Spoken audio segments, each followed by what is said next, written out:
you want to make a chiptune song? Well, there's a few things you'll need. First, you want a drink. Milk is good. It's good to stay hydrated. Another good option, Sunny D.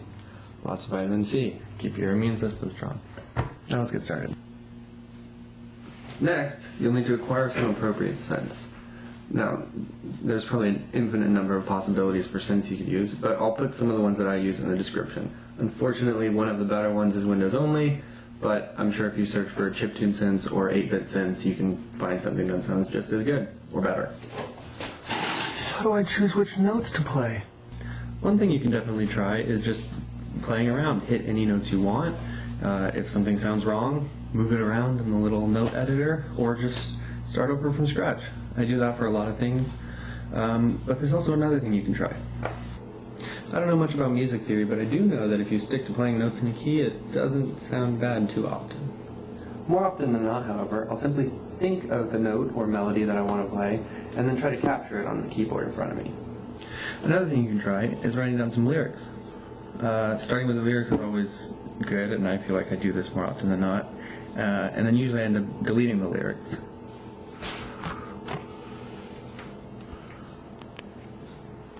All you have to do is write some lyrics, read them out loud, pay attention to how the pitch rises and falls naturally as you read them, and then try to capture them using a keyboard or other musical instrument.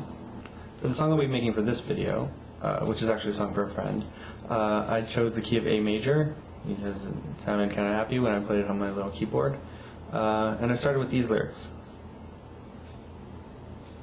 or it's part of them.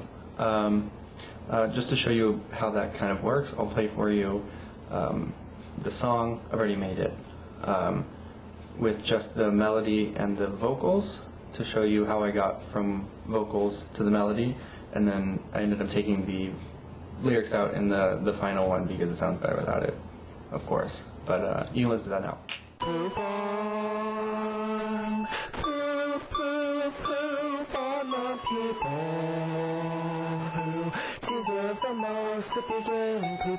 So that's how that sounds. And before we go any further, here's the A major scale.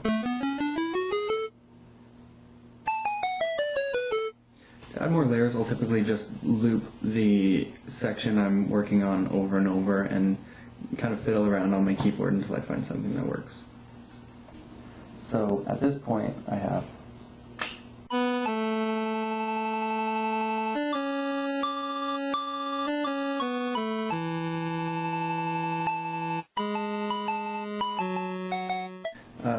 you can stop working on a section whenever you want. You could do the melody for the whole song and then come back and add more layers. But typically I'll do the melody and maybe one or two more layers, and then move on to a different section, some layers, maybe change up the instruments, and then once I've kind of got the whole structure somewhat in place, I'll come back and add things, rearrange things, and do the final touches. Here's what the first section sounds like.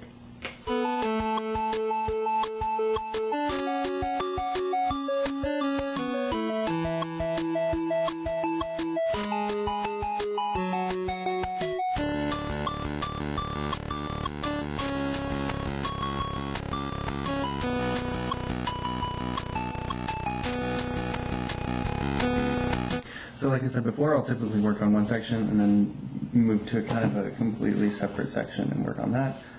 So here's the next section.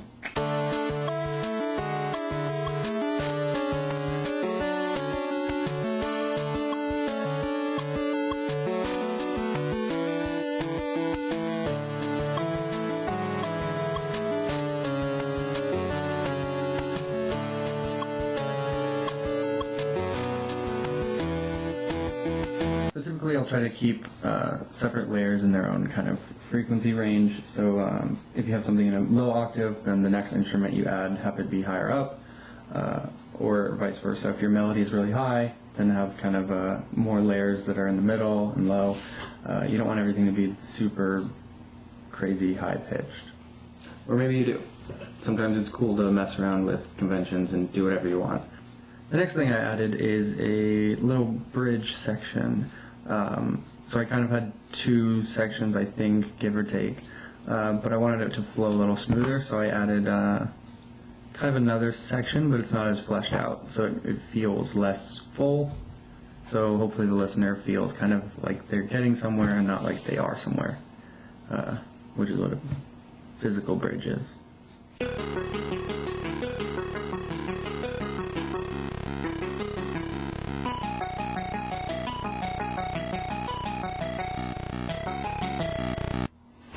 And lastly, I added a transition towards the end leading into the second part.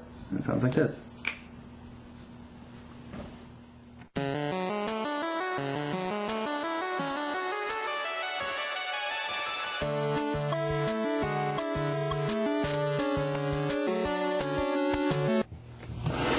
How do I know when I'm done? There's no such thing as done. You're either too tired and have to go to bed, or it's too late. You've given up on the song, it sounds terrible, you don't want to work on it anymore, or it's good enough and you might as well save it and export it.